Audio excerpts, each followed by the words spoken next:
Soifo manuia whātalo whātu I le nganga whaaloalo sa moa I lau mai mo mai fo I le nei tū lau le aso. Whātalo whātu I le paia maulungo si o tātou atunu sa moa nei mātunu ma mau. Ia tūlanga o paia masa mawhai ngā masani e maluai si o tātou atunu I ona tūlanga whaalupea. Ia mamalu whaaltale lelei, malu whaale atunu utainane tātou whai ngā malo whaafitai le atua. O tātou taunu mai fo I nei fo I Aso Lulu. Whātau aso wafe au matiute mga luenga masani eisi o tātou watano. E ile nganga maulunga ia sāmanuia me uma wafo I le whenga iai.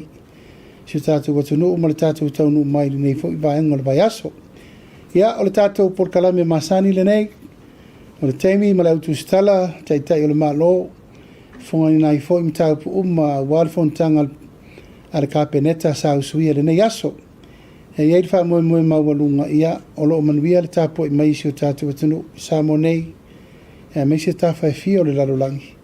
Mo mai le tātou whasare launga whātalo whātu fo I le pa ia maulunga I lau fionga I le prestene au au le tātou ososi I lau tusitala a whai televisi. Tātou atunu ma lorso e fo manuia ia whapea fo I le maa VSS o loutou pa ia ma loutou mamalu ia te utou umo le au tusitala.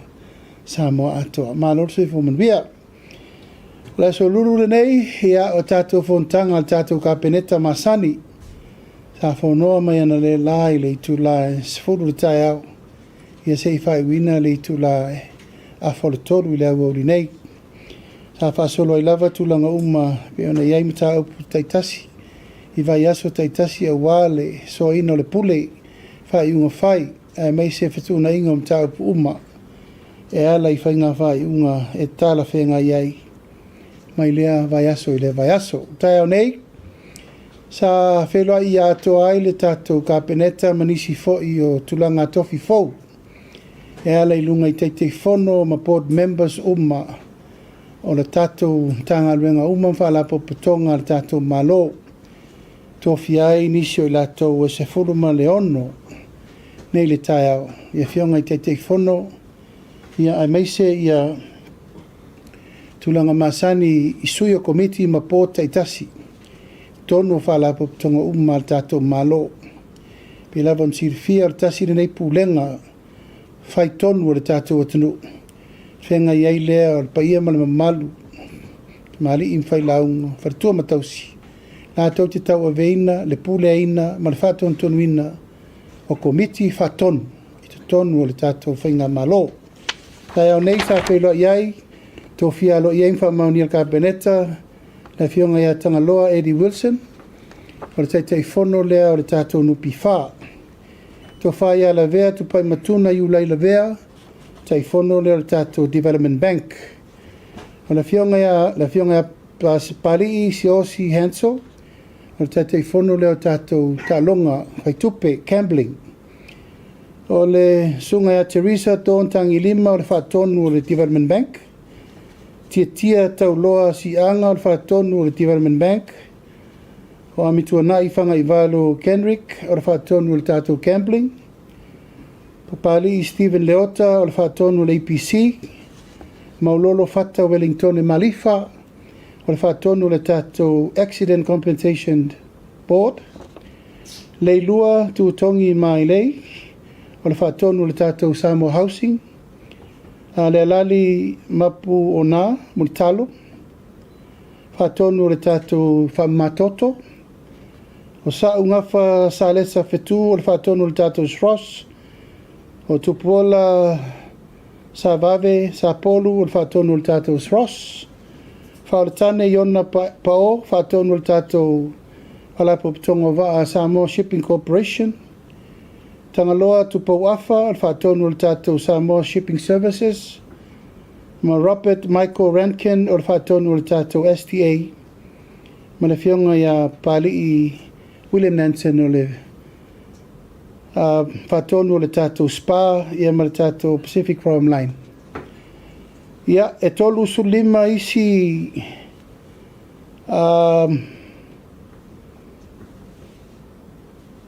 Awanoa, o lea ua whaatulangaina e tauna maua mai ia se pepa ma le tātou MPE mo leisi lua tolu vai aso fatutu mai uma nisi o avangoa o lewa uma na fatulangatu mo tatou ports ma me uma a walfa mo moi ole fatutu muino avanoa i tonu o komiti fatonu o le so foi na whainga whono inai i le tūlanga le tuinatu o le tino i tupe 10 miliona mo le tu malo sa fata salamumu sa fata mo mua sa fata lua o le ua whainga whono ina le so ua wha matu inatu ai le 10 miliona o la ua i limo le komiti le vai vaenga atoa e lainga tutusa umai le tu malo atoa ua mai e foi na faitara noanga ma whaiunga whai le tātou komiti whatono le tātou malo ma le sui le malo New Zealand ma vai nai le lātou tino i tupe o la whamatu watu i se teimi ai le mai al masina nei o loo lunga foi o whatara noanga le tūlanga le tupe ma le whamanuianga a le i tu malo si umu o le whaua mai o na pasi ar kapeneta e se lava le 10 miliona mo sa fata a ese foi le tupe mo si umu la tauia o le ua whatulanga i whatara noanga ma le malo New Zealand ia ua mai e foi nisi o malo lo ua whaia le tūlanga o le whatulanga no kon kalate a le a whailoa lo i ai nisi o whaiunga e mauai whaurulunga o mtanga luenga pe o mtanga luenga wa onga mtanga luenga o poto mata mai SQA e a tainane fo i le mtanga luenga whato angam whainga whaipa ma la whalauloa lo i ervai aso fau pe a mai o na whiutangai tanga luenga le pisa si ma le loi si di morta pena ina o la tu kon kalate o le aso nafi sa whalauloa lo i ai le wha moe o le tātou pulenga o le tātou tangata whainga luenga le tātou malo. Ia le sa awai umatuai, ia le paia ma le maru maulunga o si tātou atunu. E whalaulo ai le manu lauti. Ina ia whaia tests. Mo tangata whainga luenga le malo. I le tūlanga o lou nofo mama mai whala au whasaina. Mai o na nafi sa tu inatu ia tuai le tulanga halo ia ma fa solo i lo testa na nafi ia ma tautino ai le tau o le nei por kalame ma nei por kalame ua fa tulanga ina a fia mai tanga tsainga luenga mal tatu malo a fia i foi ia mata mai lava le palemene o nei palemia ma le kapeneta a solo foi le ofisa fa msinonga ia eleto e lava sesi e tau mo alo fa mo nei le tatu malo o sa idea leo tūlanga lava pe ona iai ia le wha moe.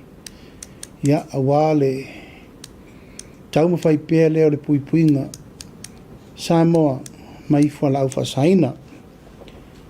Ia o le fo ua iai le tūlanga o le tātou taringa malo. Ia o lo tātou tari malo teimiri nei tūlanga taupi inga le Oceania. Ia o lea sa te tala fo i le lava yason te atu nei. Iai fo i lava noa, ta longa lava nei wha malo. Iai lava lo na tā ua mo le atina eina o le tātua tanu ono le tele tangata wha mai. Me se fo i la tau e afio mai matala mai ao. Wha ngatama tau pi inga.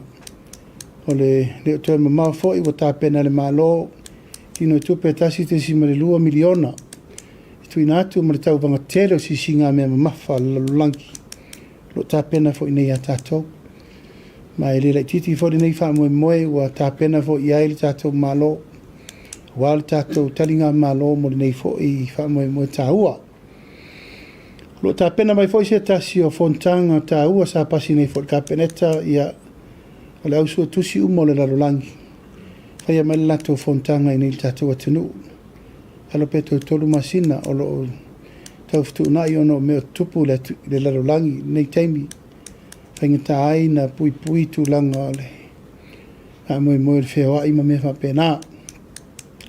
Sa tala noi na fo i le aso ananafi i le komiti tau aloa al kapeneta CDC tulanga o lo ia le tātou tapenanga i le tātou sapalai o peniseni ma e te lele i tū tāua tau aion tātou tāpena pena ni melea o lo watu mai li poti o lo tātou mawhai o na tātou o pel tātou sapalai e o le masino yuni tau sanga le nei o lo no winga o le tātou te malu a mata tu nei si i pa ia le masino yuni o uma na whaso o tai a tātou tāpenanga o malawa mo le malu pui o le tātou swa uia uni tātou sioki wa tāpena fo inisio tūlanga wa aima mau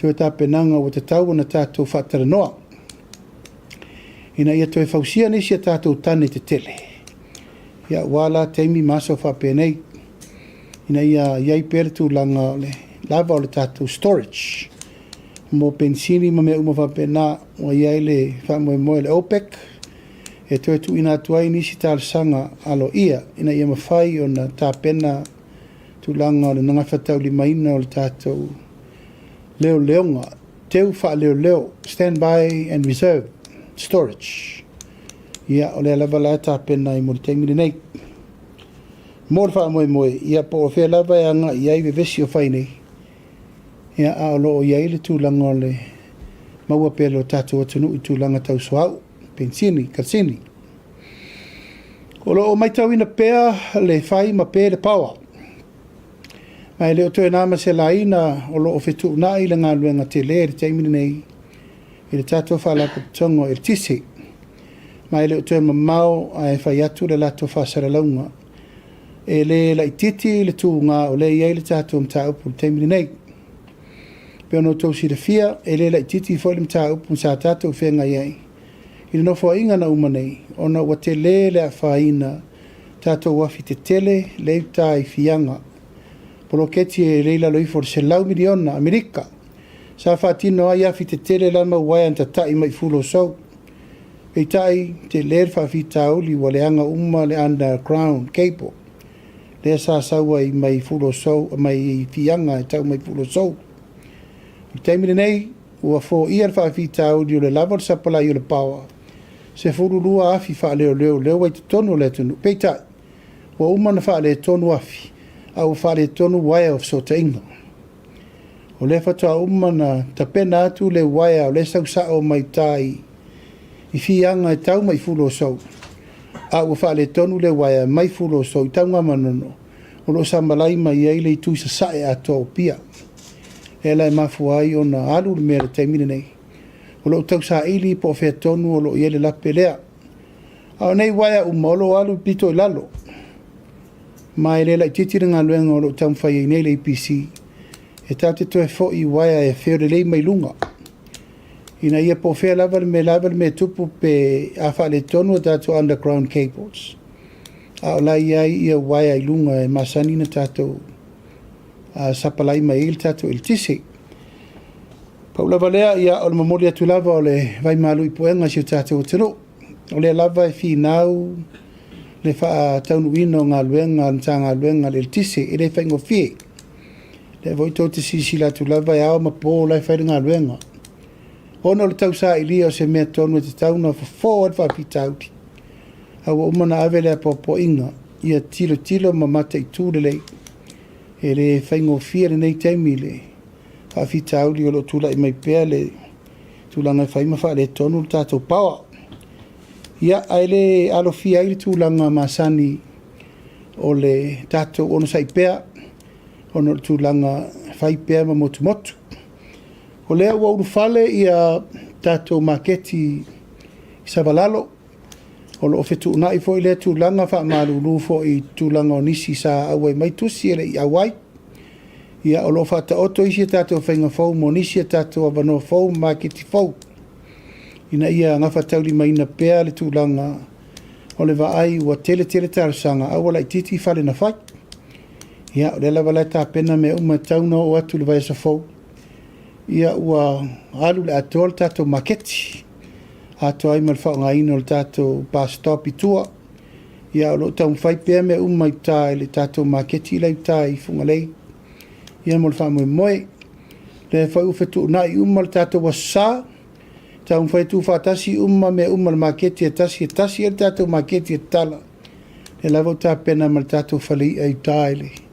Tātou maketi le tā, lo fitu na I fo ina I tu whātasi o le vava mautele. Ai a whaingo fia na whai whātau a tangata umma le tāi au le sā. A wala tā penango, tō na ima me umma whapena. Ia, o le mtaupu muli, ia o le mtaupu I le fionga I le sui PALEMIA, e ala fo I le tūlanga o le whamsinonga I le aswana nafi. O le mea manino lava, sa mō malau whafonga mai, ia ele mama ia te au nei le taitai o le malo, ia le tūlai mai o le whai unga le whamsinonga. I le afiai o le fionga le sui PALEMIA, ia te lupe o le semo. E le taungo fie, ma e whainga tā fo I tūlanga alo ia, ona o le afia o se tasi o le kapeneta. Mai se tasi o lo lima tamatau I le kapeneta ma unei o le sui PALEMIA o le tatou malo. Ia, o lo lafo pea I le atua le whamawhanawhananga, mai se fo le whamalusi au. I le fionga le sui PALEMIA, ono le unga o le usau le unga o le whamsinonga. Ia I fo le teletonunga o lo ua a mai lava le unga le whamsinonga I le mea o telitonu iai. O I e ta oto ai le fina ngalo le whamsinonga. E mai se le fionga le whamsinsili. I le whai unga o taunu iai lana whai unga le taupu nei. Ai a te aulava I o le taitai o le maloe le mama. Ai sea ua afia I le tūlanga o le pūlenga malo. E le lai titi. Ma e le teletonunga e te le fo I se singa luenga o la toeftu na. E le whai ngā malo. I ono fesuia inga wa iei nei. E mai se wa se ele va o le malo. O ma foi na whai tofinga. O ma foi na tapena la fua. O ma foi na tapena por kalame.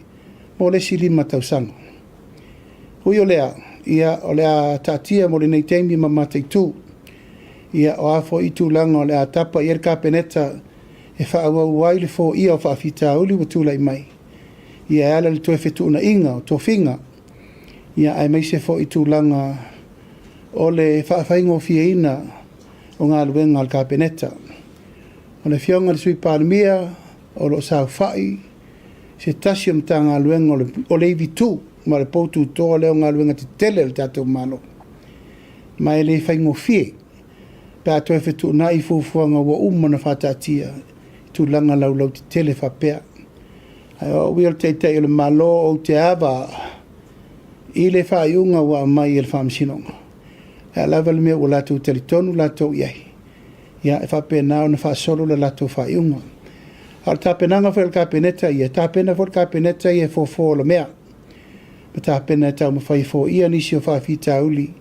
E ono a fia tele ai. Le whetuna inga ma le suinga o le o tau nuu iai le whainga malo. Ai le mama ia tea. E a fia se tasi o poutu tōl kāpeneta. Ua a fia le whainga malo. Iana whainga vai mana tonu whai. Ona o le wha upuina wha pēr o tūlanga o le tūla whono wa mai le wha inga le whamsinonga. Hui o lea, ia, tātia ia le ai o whina ngalo. E watu fo le nei tūla le wha malusi au ma le wha mawhanwhananga. I le fionga le sui PALEMIA. Io in tātou nofo vala ai. Ia sa etu ua le tu nuu. Ia ono tūlanga o ngā luenga wha le malo. Ia ai panga lea ua o atu TUSITALA wha pēr. Ia ea wha I nailo no foa. E mai se fo il wha pa iatu tūlanga I le tu malo wha le alili. Ia sa lava ma whaingata e lea vea. A tātou turi mata ia le rumanai. A tō ma whau whaulu loto foi. Mai perfi le mua le tua e taimatali I eili nei taimi. Ia o tātou alo ma lia le tau whatofi le muino fina ngalo. I le ngata I le tu malo. Ia e mai se fo I le ainga. Paolo mangafa. Tai nane lau fionga le sui PALEMIA le whartua mana no whaalo. Ia, tātou wheloi mai whanua, tātou tau pule pola leisi tūlanga iai. Ia mwha solo ai le tūlanga I whai unga wo mai. A wāle wha anofo file muina o si tātou watano. Ia, e pauna o nei mta upu, tei wānanga ai, le mafui e le ana rūrua nafi. Ia, ua tei ua. Tino whanofo a wha pēna nafi. Ia e lūrolo le mafui. o se taimi mua le nei lo lusu tausaga talu no faipule ua unoa foi se me maulunga ae sa lukuluku faapea le tulaga ole ia sa o mataitū lava ma o vai atu i pito le fale ia ua amata na tamamo e soloisi pau lava le mea sa o mataitū iai pe faamate ai se tsunami o le malosi lea na vai atu iai 7.6 lea na oso le tsunami tuā ia o te ofo la u se le oso se tsunami ia e pise mea tō whātautaʻu o le pise wheau lai mo moli mai o pole i unga le whamsingonga lau sa o le wheau le ia a so ia o na io wana manatu na wa sa o whapea ai oso loa whapea ia o le si step o le fitu tesi ma le ono lea o le tsunami ia e sau e le tsunami ia no fono foi le tangata ma fa po fesa o le ma fui ia te latu le vanoa tatou ainga fasalalau tatou te renoa tatou fasoa ini mta upu e tau to FCFC di mai e war tatou por kalambe ngang fa lolo alo sau no e lau fionga tai o malo ia fa talo fa tu nei tu la le afiafi i lau fionga o te fia fesili fa mon mole le mata upule le 10 miliona sa fa ta fa mon mole lau fionga o no o le wa ta u lau fionga e se ia le 10 miliona sa fata e se le tino i tupele la maua e la fioanga o si po wai ai se pe fia se tino i tupele la so soania i mo la fioanga o si fa mon mole lau fionga o la sa mai le fautuanga al komiti re al tatou malo e se al 10 miliona ia mo sa fata o si pe a 5 miliona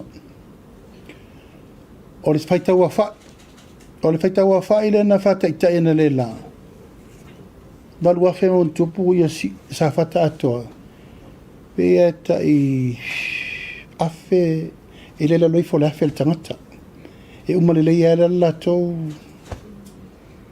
a to 10 miliona apena foi la tupu la na fufu mo si e alala e fa tesimale pela te fa tesimale lua e si al tau ia lai mau e sa fata la foi mau e si fionga o le sila umta upu famul mole le ia fia mai umta upu sa e sau noa ia il taimi wa vai toi tu loa tu lava le mta upu le uni la kapi famul mole la fionga o no le o te manatua le na sau noa la fionga na ave lau tusi le pulenga e te tau na wha vai o male pulenga atua. Po ua tali mai la le pulenga i lau tusi wha mon mole lau fionga. Ia, ua tali mai o le au ngā lau tusi na ave. O e o loa a fiel por kiki. O le wha mamawhare na no o vea. E le whai nai la tau o lae le o a fia. Ai i lo tertonunga. O ile na mafuaina na whapefa i unga linga la kapi. Politics affiliations. Politicizing. O i no teritono ia ui e taun whamama. Le lau a mata na whamama. Ai le i mauma. Na o isi a wale whamama isi. O le lan tari mai e leo ese le sia wali. I le la te tapena lau tari ave iai. O ma foi na o mai le plestene matala noa. O vetu vai i o tau alo whangia le mea lea o te tatalo atu ai. Langa i rena o au tatalo. O le atunu ato, hai tau te vai le mea lea na nau mai ai. Tu ura la kapi i lima o i la tau e te tau no e loke la kapi. Ai aua ni to e o ol tūlanga o mea la vale tātou te besi ai o no tūlanga. O lei ma sesi e to e fia lango lango o tātou la kapi. O no wha por kicking whela te pi. Lela ave la tapena la tusi. A mena ia lua sa o tala noa i le presidente o le uni la kapi. Ale la lolangi, IRP. Ma le uni la kapi Australia le e mai le tupe le a tato. E le mawhai o na o sainia se mea. Pea le wha mamaa ma wha sa o al tato local issue.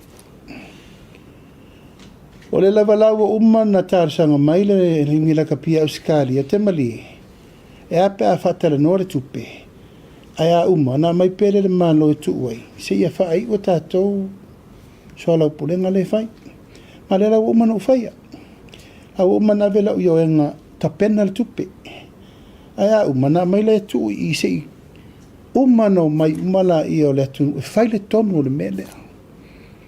A whai lava la e le fio ese i a le wadi i le na o tatalo e o ese. E mana o e ave la tau le uni tua. Ia whataria la la tau. A le mele o mai umai uni la iki umai. O mana o le o mai whai le uni fau e a matai le mele. Le la ta atia le teimine nei. O uman wha manino wha mamalama i le mele na. Ma la fau la ua awea mai le IRP le lalolangi. O le mele la tatou wo i e. A whai o le whatuwina o le uni fau e file e mu ma le lei e le lakapi. Ma sanga tonu le lakapi mo lumanai. Ave e ma le tupe le la te wha a tami loa mai me whainga fau lea. O le mena le nau nau i le maro e whatino. Ai a whai lava la e le mana o la uri i leo e se ia. We have no choice. E le mawhai ona o whaatino le mea le mana o mea ustari e zaini tupe. Ai to e mai to e ave le mea o lo wha le tonu le mea le teimini. O whawhia no tala noa le mena nei. Ana le leile pūlenga. O la le mea lau. La mea lau musua i whai. Ana e tau te sirfia. O le fina ngalo le atunu. Whai se iuni fau. Whai se pūlenga fau. O le lau whai atu. Ave ese umai la tau le wha le tonu wai le. Wha moe moe. E whai le mea fau. Ia lela ele o. Lela la tapena lau tusi ave iai. A mai alo o le nā. Ia nau mai lo la ia. E toi wala uma iuni la iti uma. I le tunu ato. O whea ila to fina ngalo. Whaftai lau fionga, toi tuli loa atu ala whamuli mole lau fionga. A whaila o le o e whaatu ia se unifo. Whamata e le a fiai ia whainga whaavaya le IRB le whapea mai e tuto o tasi lava ia le lakapi Samoa. E le tatau o na au fiai e le a fiai le whainga malo i tutonu o whainga whaavaya ia le uni lakapi whamoni mole. Ele o afia le malo i le uni lakapi. Na ala na afia le malo. O leo mai au stadi e o kisaingia kupi.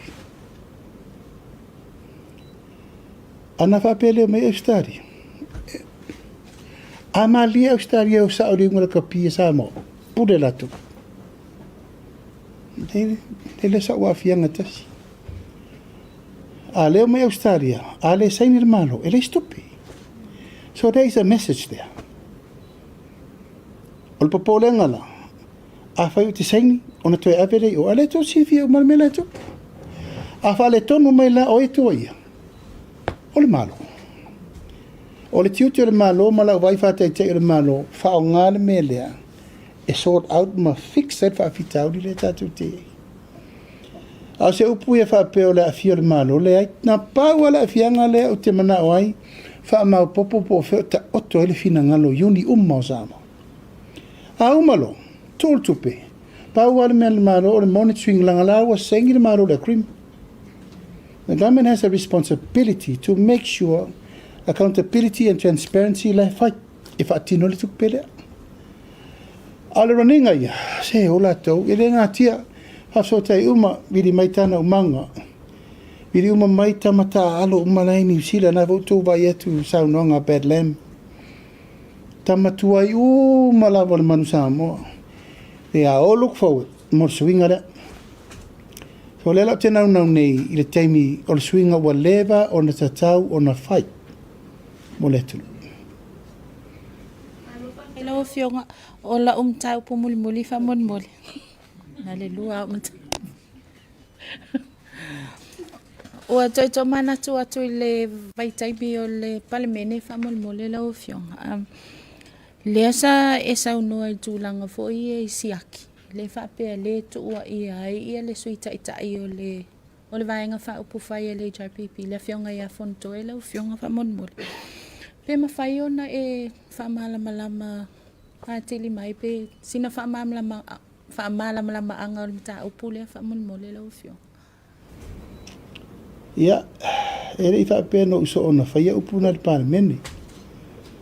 Nā lana o tā ua le mena nā, ona e te le isi mea e alia i mai ei tua. O le mena o mana o i loa i tua. O ina i loa ai, e le i taitaile le leiu le vaingo le account le. Al fono whaavai lea. Mantua fo il whinga whaavai le malo sa whai. Tō tōru a saini, tō tōru tauna saini. A tauana i le saini whaapito, a le saini te teifon. E re whinta lastu pe tō. O isi saini e tō rua, o saini tu lau lava e whaapopo. Saini rolo te teifon. O lo la tali tununga no o tala no au iei. A le saini te teifon, e re whinta lasi aki e lua. Ai au vai atu. E ana tō rua tangatan saini e siaki. O ina mauti no ai. E matuai whata mala le handling o le account. Vai mau mai. O le mena sa turi lo ina. O le ale au wala na tau ave le teitei whono na tiuti. E pui eile. Tu stupe le tu malo. Lo mingo so se siale le whenkarar kope. Ko kasi pe ko rua take and do it. O naia, e lei whati no au lape o tu la whono na whatu ai. E tō toru tangata e tau na saini le siaki. Ma e fo isi mei tu o tere mana o tala atu te mine nei langa o upu sa whai tono le palemene. E ei me tala no wha palemene i upu lafo ma me uma sa tala no ai. Ale nganga sa o la vai, e le isa vali le fono wha vai le ia inga o accounta le ale fono wha vai na wha ta atia atu na tanga luenga o tinamta maitai. E te tauna meitja le saini ale. A te fono. E ale mai tau atu. Ia, na o tō rua tangata ia na mai lungole. A ia la mei tu atu tere mana o e whata mara tu te o mangi o isis whamsingoka. A o lau wa ai, ia, tu lau lava. E le te tauna ma whaina tala na o tangata sto, rua se tupe. Pau ana o meno mana o tutu loa. O tupe, o le fono wha vai, e te tau, o na wa ai, o le tiutera te fono. E le meta o le payment voucher. E le ngol tangata e veri siaki o le mafuanga o le payment o numelo le siaki o le awhainga o le tupe o le tangata na prepayinga le payment voucher o le tangata na siakia ma le tangata na confirminga le approve. E meta o le mena avel tupe. O le lawa o lone, e le ai masena mena whai. O minga nga wako o le kusiaki kau whai sengi po ainga sengi o lokala. Ele o le wha vaere na o le mele turi nei le wha ainga whaare lei. O tiute wha teitei fono. E wha ieri tau pule. O lo ula natal tu nunga I whina unan whai sa tauna tu lai teitei fono. O ia teitei fono. E na te vai, e sao o mei an whai. Ia ma oifo, e se men wha ai tupei. O ai la le whaot. Sa tauna tu lai teitei fono e wha isaki epe sa tauna whai. Le manolo fionga fafitai for sango le tata o le tise le uma nino ni somata upu sa fisili ai o le tulanga I wa pangatia na tunu o tulanga o fale tonu le tise sa tata tala no mo na e sa no mai I no o underground cables ye fale tonu ma ale o le lua o lua balu lua o lua fitu lua o lua balu fato a ato ai ona le lei ia le tata o le tise. Le lawa tūla I mai ma le si whawhitau li fōli nei. Nāna expectation ana maa lo le time frame ona to e whale lei ato ai le tātou e le tise whamon mong. A fo ilen tātou tera noa ina ua tutupu whapea o le power supply. Ina ua fail tai fianga. O leo tātou o maere se fururu afi. Ioe, se fururu afi la for the power supply. Wa umal power supply lewa ma losir tatu power supply. Au fale tonu feeders, fale tonu ia cables. Underground cable le sapalai mai ia le malosi anga afi le fianga. Anga isi afi le ifulo so. Sapalai lolo le tunu. O le lawa umana fix le cable na lenga sau mai tai fianga ifulo so. Au oki le cable le sapalai e ifulo so I tai tau ngā manono. Same problem. Lentau fixi I fianga. Sa wale underground na ngata I maleta aluma kirikiki. Ko sau le si underground nga korosi me kongo mole ka polo sau I furo so. Le o toi fele lei umai lungo le ea waya na sa underground o le sa kau su e po fer kongo. Awa awhai e ongi koe su e koe eri a ko ale me kau kai fia. O te miri ni, o la e o le APC e romi o le mea o ye koe eri a ko mai a furo so e kau I kongo mo. It's a big work. O whawhita auri la re, this is another new challenge. Leo tu sau te miri ni. Ia ele tau whai atu. Al whamtalanga nā mai, e le I le leile whaatino ino le whaata tiango waia I lalo. Ia la tupo I lalo me le na, wa lati le babe mau le me mo vai moso lana mau le mu o waia ia le na mau nafi. But ele rope ke o uma vai moso e koe oso, I le foi lanto e pe foi ana po. Ele umalava la ona motu from part to part, e kau kai kaunga maungo. Le sa fasil famol molo I le tau building ngai. No ngai vai aso ni ai pelo mal power. Normally ang pe a fitted co generator. But o lena mai tau ina le omi o pe ele I ola le tau generator. La le tau langa e o e ele maintenance o tau famol. Fisa o tu lo foi lava o. Kau le lava foi long sa. O mea nei, e leni me tau whatonua. E au maua atu anafi. O pe le power. E le se kiso kongo lefi. Tu su atu lefi. E pepe uma ma o lefi. Ya o le lopo la le si au tala la tu fai. La ngo le tanga ta fai nga ngo la to le mta fai yo le vai mea. Yo o te le lopo la le si fa mta langa la tu fai. Pe tu e tau fa tonu atu ele mea. It's a normal thing to do. Or shaki. O ineire no whaanga I le te tau na yeise, a tole leia le tū la o whaola na mori wila e whaia unga luenga I. Iawe. Ia, o malano wa mia uma ia le mtanga luenga o tupe whatu vai. A wha le tonu rola ua li I le whewhewa I soro I. A main tangata e whain whati nola luenga lea. Iawe, e le whain tato wo whapea. E ta tauna vai o I tu tonu o lifi. Nai tau te whewa I mai lifi. E a pea wak se ka peka le lei. La kusesi se isoro ko kongo, fanga se air freshener, ia ma mea mo fa pena. Ya ka korifi, pengi rifi le furu, ka korifi. E tau fa tonu era na mea. E tau, ai man tu le fale le nei o le fale le, ia ko karienga ko feo I ma o ko kongo rifi. E ta tau, fa tonu nga nafi. Ale ma fairo e la tau, nei na fairo me le su, e meni tangate o me fai me ia. E mata ngā o le whale o le mālo, o le whale o le tātou te o mai, e le ngata nā mālo mai whafo ma tangata uma. O ki ngā ngawa ia kua o makua mafunga funga le wholoa o le rifi. E o ko kongo ma mea pipe mo li. Ala kua I pei whewa levan ka kaunga whai. Small little things. Le tuasu la iei tupe whafo ma mea ma whai. E atu e ngā mea na o isi keimi kasi ale rifi e o le whasoro a koa. Ia nga poloka rola ma lau rifi, nga pēa le pāo poloka ma lau rifi. Ia nga e kua lei o e whao ngā le rifi māsanki. O ke la koe, o fōri ngā ranga koe suka o sanka ruai, o rea kau kei. Ia ui o lea, ia lau avatu lau wha malu si au le. Pulenga ntanga luenga o tupe se ia lofa ia. E leo se mea tau whātonu wina le nei mea. Leo o arsa runga o rea koka i runga le whalo le malo, kau whakongu aku. Malo fo ele soifua. O te fiafsili atu o le mata upu muri o lau fola sanga lau fionga. E lea wa e sau noa fo I le whaingo fie le whaai unga le wha amsinonga lea ua awa noa ile no foa le fionga I le sui PALEMIA. O se tasi sa lima matau I ila wa fionga ma le tātou whainga malo. E o la se langona o ila wa fionga le nei taimi o e loto tele pa u se toa to e tu se toa. Ia, e whaarisa o tu lava I lo langona whaatei te ele malo. O te reo fia, whanau noa tele. Aisa, o wa a fia se tasi o le kapeneta. O te ai fia o foto lupe. E lupu sa o nai ni mwhaina nā tia lo langona le melea. E o e peo no whai atu o te le whaatau matatau le unga le whamsinonga le usau. Ia o afo I tūlanga le whai unga wo mai. O leo tatou ngau malea wai.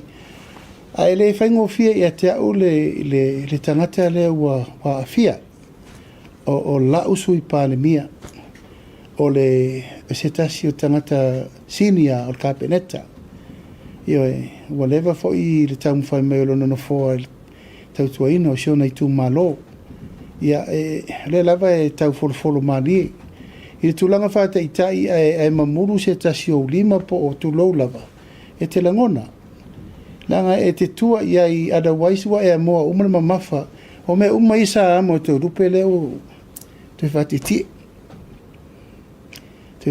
e mai urunga temine nei e alo langona pele nganga siri atu ia te au lo wha si au moia mo temine nei e alo taum whai petau avela ngā luenga e mal wha malu si au vanga wha whai tonu se I taunu mai i an whaasero le po laltu langa o lei u iai le whaatulanga no le unga se I taunu mai le unga se I iri po laltu langa iai tulanga whai ngā palota pen whaintu alu whai ngā palota me umu whapena e an tuati mata leo leo penga alfa mo lava ia te au le taitai le malo o te le tulau lava o te langona ina le mawhatia o le fionga le ri sui PALEMIA.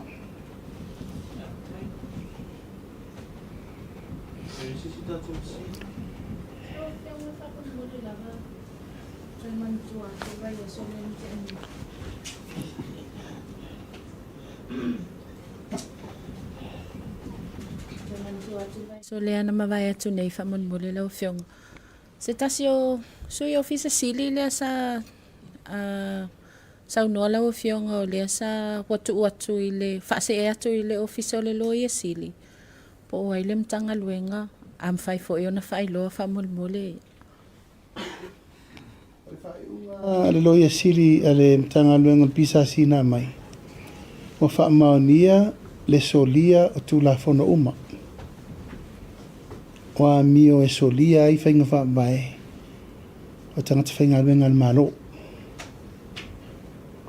Ea, a le wha inga nā mai, wha pē mai.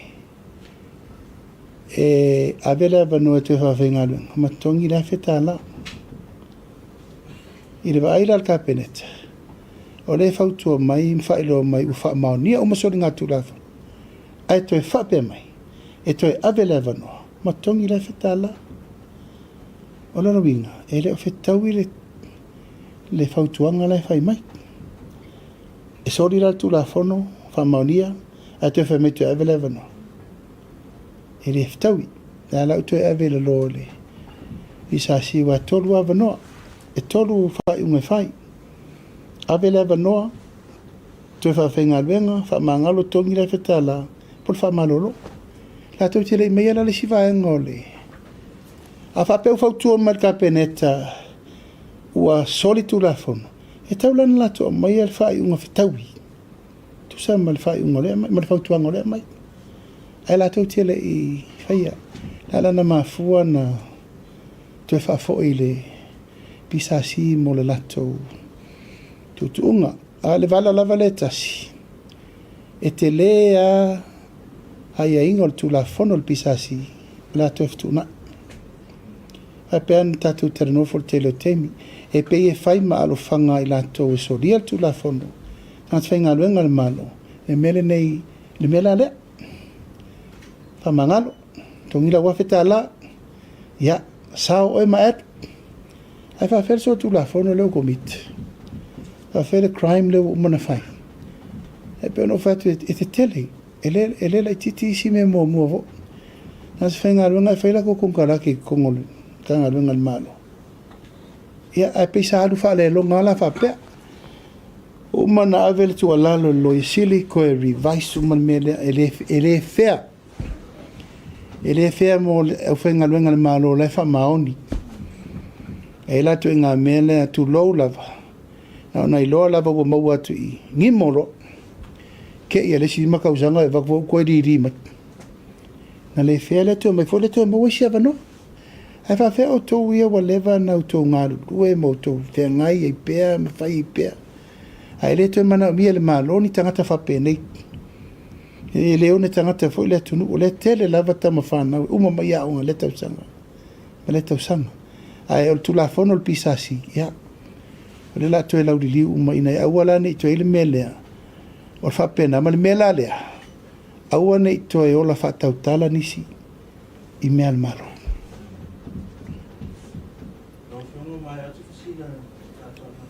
Ia a fa pe e to e se sifsili o le atu le ngang fa taitele le to fiongo tusitala umole. Ia sa no ia. Mula kun kue kuliro kaka silinga ya wasa no tu lango le review tu la hona pisasi pe ya tangia mai ele ma lo sil tu la fongo ona ave ia ila to ia le fa masinonga awa ele fo pe na sa no le tele mata fa pe tutupu ona fa salanga lava yo ise fa malo lo ai le se mata po o tu la fono ele ai ma se mata o nei foi na mai le fai unga susu engale na fai suil cabinet forensic audit nei ma le la o na fai unga e to atu sa lo I mo lo yesi le fatino me tan fai la o maua ia inga ma me ma amo mongo la na fa mauni nel cabinet li potile na fai tu atu sa lo mo lo yesi le fatino me tan fai mai e te lele le meta tau on a review io e pese me foi le nga fa kaka mai o se me fe ai ere ngifo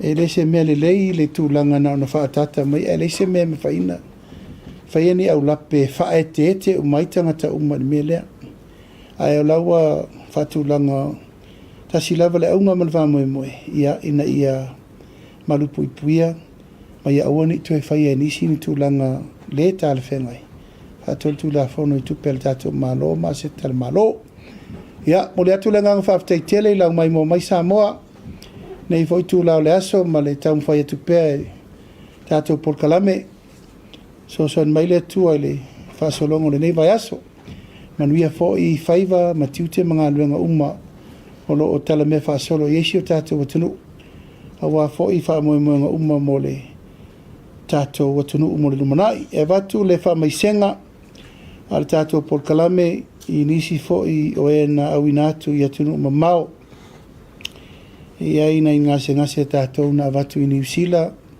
e mai intia ua mariliu ai le I faia la tau tonga fitinga se aso le vai aso fau ia ufa moe te fa fo I mai o la tau tino mariliu fa mai se le tua ono tau whainga tato malo ia tu inatu ngase mo tunu mamao peita ia o leo ngā tusa ma le fufuanga ma le fina ngalo le tua ia manuia tele fufuanga sa mo le nei fo iaso ma le fai ungo le nei vai aso tato FEILOA I fo I o le tato waso tatalo le nei ma le napongi tato FEILOA I le vai aso mua ia lofo ma le anga le leo le tua fa aftail tato au TUSITALA fa tasi mai fa soifuia ia manuia le nei fiafi